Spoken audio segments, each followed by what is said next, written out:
Go ahead and get started. I'll try to keep it short for you guys.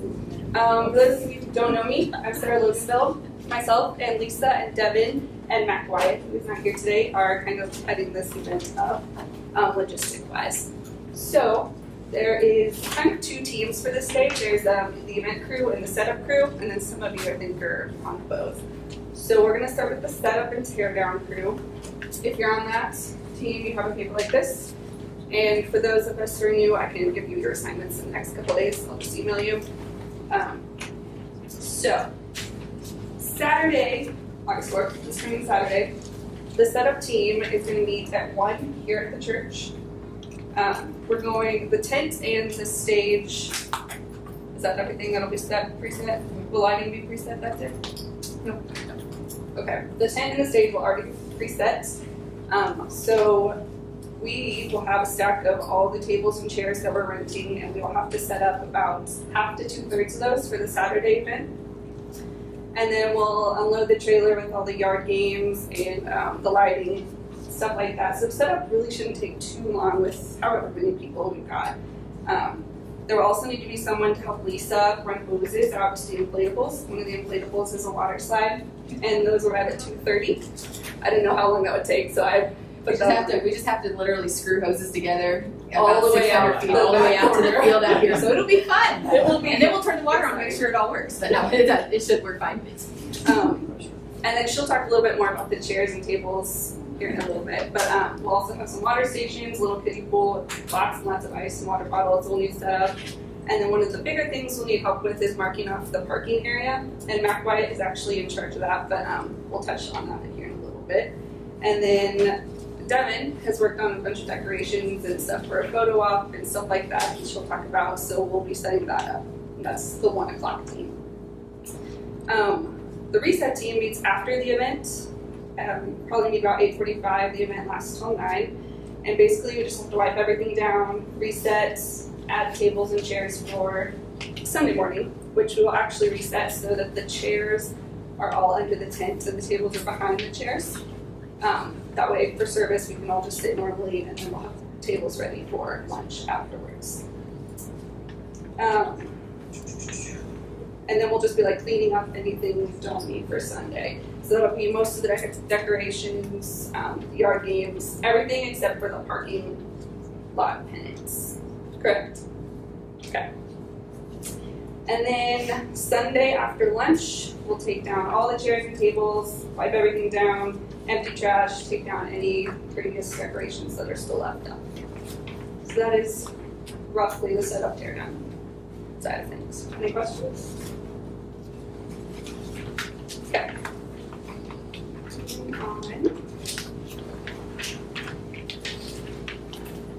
All right, for the event crew, you should have a schedule that kind of looks like this. Some of you will be working inflatables, some of you will be working the parking and traffic side of things. You can take a look and see where you're at. Lisa will talk about inflatables here in a minute. The section that says volunteer errands is kind of like what I was talking about a minute ago, like a floater or two. We could probably definitely use more than one, so anybody who doesn't have an assignment, I might assign you to that. And that will just be covering if someone can't be at their shift or grabbing us food and water, any random errands that we need done throughout the event. That's what that means. The welcome table, we'll have 2 people there pretty much the whole night. That's where you kind of come into the event, and we'll have a palette with everything listed on it that Devin has made of what's going on. It'll just be a place for people to ask questions. We can answer them, greet them, tell them we love them, we're here for them. Cool. And then I also listed the bands down here, so those of you who are working at the welcome table or throughout the event, you can see who's playing when and what time. So, I'll talk about parking in a minute. You want to go ahead and talk about inflatables? Sure. There's 3 different inflatables that we will have. They'll all be on, if you're looking at the grass area back here, it'll be on the left side of the tent. It's closest to the church because the one that requires the water, it's the water slide. It's called the wave slide or something like that. And so it has to have water hooked from the church. So that's why we have the water hose. It needs to be about 600 feet. So we got 3 or 4 water hoses that we have to connect together to get it out to where it's going to be doing it. That's one of them. We also have an obstacle course, and then we have a bouncy house. Really, honestly, if you're working the inflatables, it's just making sure that, one, kids are not killing themselves in there, like, or jumping on top of each other. But also, like at the obstacle course, there's usually 2 people, one at the front, one at the back. So if somebody's having a hard time getting out, if a student is having a hard time getting out of the exit, you can help get them out of it. It shouldn't be too hard. These are more for kids or middle school teens or teenagers. They do have a weight limit on most of them. So adults, if you're underneath that weight limit, feel free to do them too if you'd like to. But it's going to be more for the kids and the teens that are there to be able to do that. It's really simple. There are some guidelines. If you look at this inflatable schedule, it shows who's working when. And then here are the guidelines that I just took off the sheet. We gave you the detailed sheet as well of what they say as far as, they have a ton of rules and listings or making sure this and that for the inflatables to work. We use these a lot in America, and so it's basically just making sure that they're having a good time, but not hitting the sides of the inflatable a lot when they're on the slide or jumping into the inflatable, because that can cause them to deflate at some point if that keeps doing that. So one of the things just there, if you want to read through those, so whenever you're working one, if you want to read through it, we will have towels there. So if somebody has gotten off the water slide one and they're going to the obstacle course and they are just drenched by chance, then we'll have a towel that they can just wipe off real quick if they need to, and then go through the obstacle course. The obstacle course can get a little slick because they are, plastic, rubber materials, inflatables, and so when you slide, you're going to slide. So we'll try to have some towels there for students to be able to use if they need it. I don't think they'll get too wet, but just so they have it. And then there's more detail behind the schedule. If you're working them, it'll just be basically have fun with them. Have fun with the kids as they're going through, cheer them on, laugh with them, say, how'd you do? Oh, wow, you did great on the obstacle course. Just make it a really fun time for those kids. The water slide will be a lot of fun. The bouncy house is just literally just get in there and just bouncing around. And there's only 1 per hour for that one because it's a little bit easier to maintain and watch. The rest of them will have 2. On the water slide, a lot of times they like to have 1 at the bottom and then 1 at the top where the students go down the slide or where the kids go down the slide. I don't know that we'll have to do that. We'll probably watch and see how that goes. But if you are up there, it's just basically make sure that they are able to sit down the slide and that they don't slip on their way down. So it should be a lot of fun. Hopefully you'll enjoy doing it, have fun with them for that hour you're working or 2 hours. So questions on the inflatables? They should be right in a row too. So if you need a cover, if you need somebody to cover for you, let us know. If you need to run to the restroom or need to go get food, we'll make sure that we have a floater that can cover for you during that time if you need to. Okay? Bring bug spray, because I don't think our part is in the part where we sprayed it down for everybody. So you'll want to make sure you probably bring some bug spray while you're standing there. All right? Questions? It's going to be fun. It's exciting. Okay. Is there anybody who is specifically interested in helping with decorations? Because I have an extra little printout for you guys to expect if you want that. I'll leave it here. I'll look at it actually.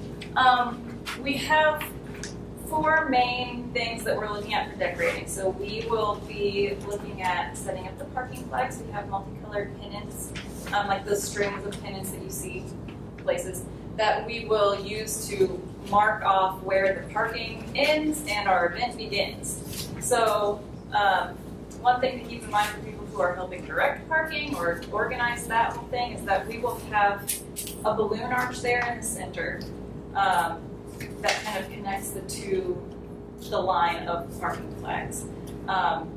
Big balloon arch will be our main official entrance to our event, and we want to make sure that the parking isn't covering that center line. So we want to have an empty center aisle so that people can just walk up the center stretch and under the balloon arch and to everything else.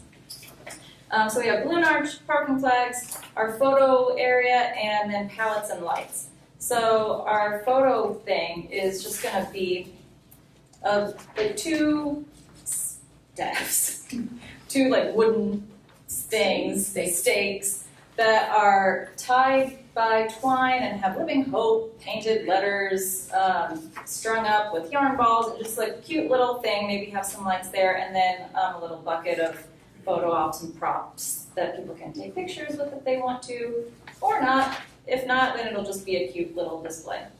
But we'll have that prepared for you, and basically anyone who's working on that will just have to mallet it into the ground and make sure it's sturdy. Same with the balloon arch. Most of it should be put together for you guys the day of, but you will have some construction to do, which will be described for you when you get here on Saturday.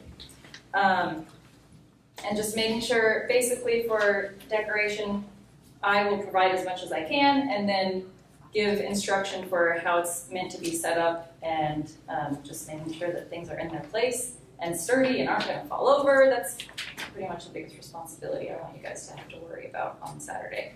So same thing with pallets. We're using pallets to create signage for our event. So some of them, like Sarah alluded to earlier, some of them will have like almost an event menu on it. So it will describe the things that are available, and that will be at the welcome table. We'll have parking signs made out of the pallets, so just placing those where people will be able to see them in the appropriate areas, and we'll have directions for you that day again. So I don't think I need to go into too much specific detail today because we'll all probably forget it by next weekend, but that's just a little bit of prep for you guys to know what to expect on the day of. Is there anything I missed? I don't think that's everything. So if you guys care to pick any of these up, they're right here. All right, cool.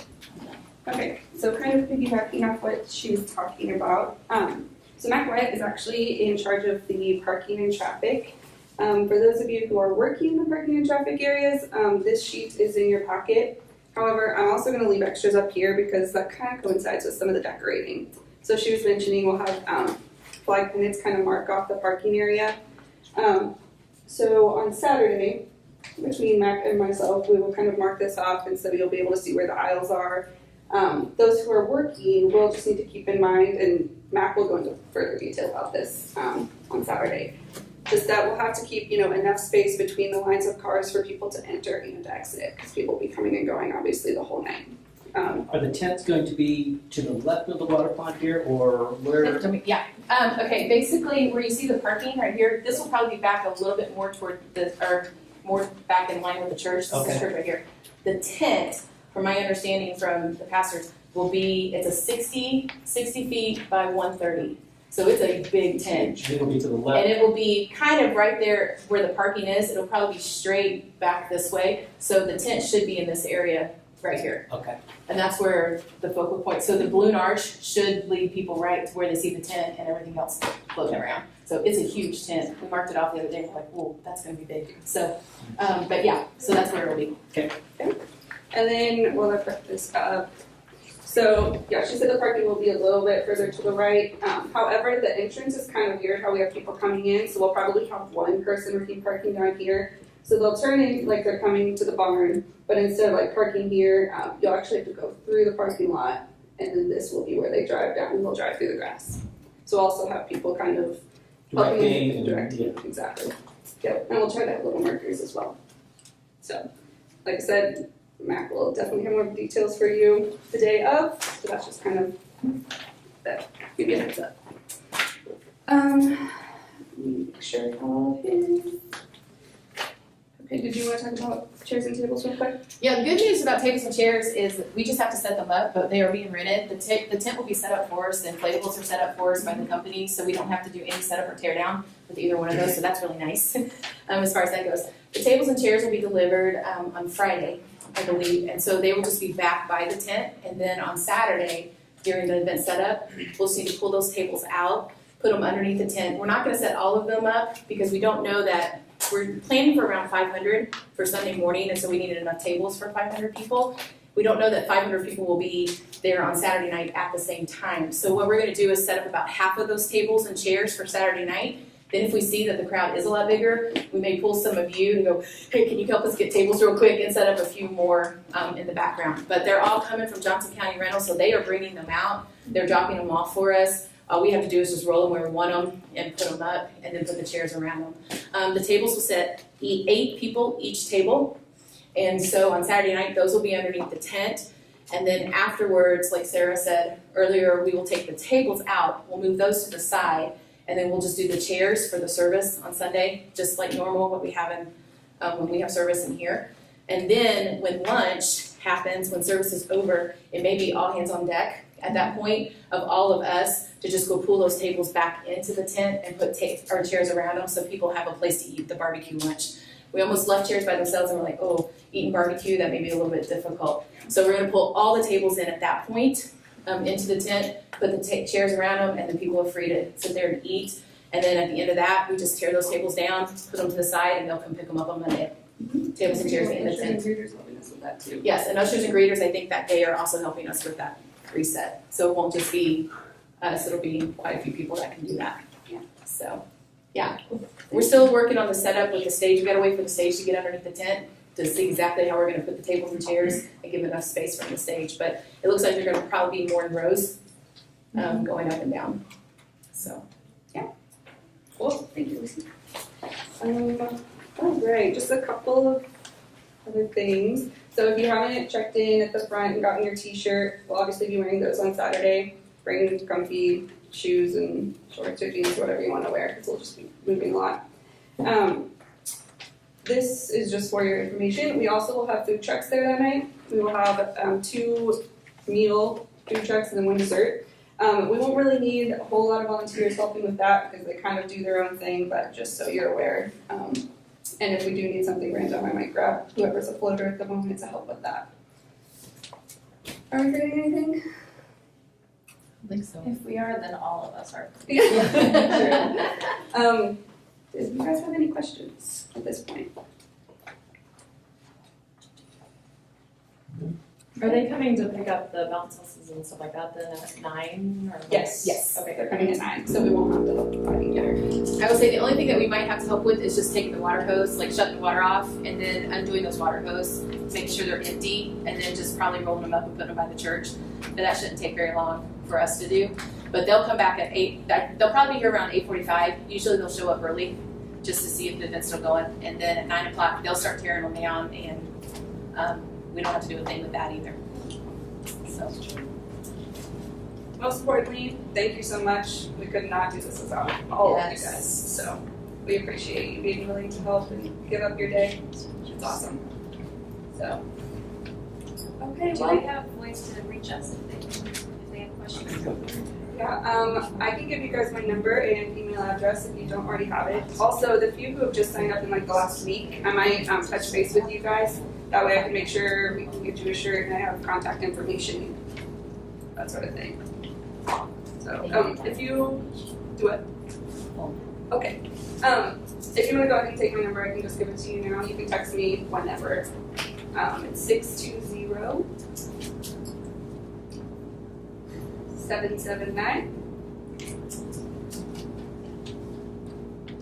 2370. I can repeat that if anybody needs it.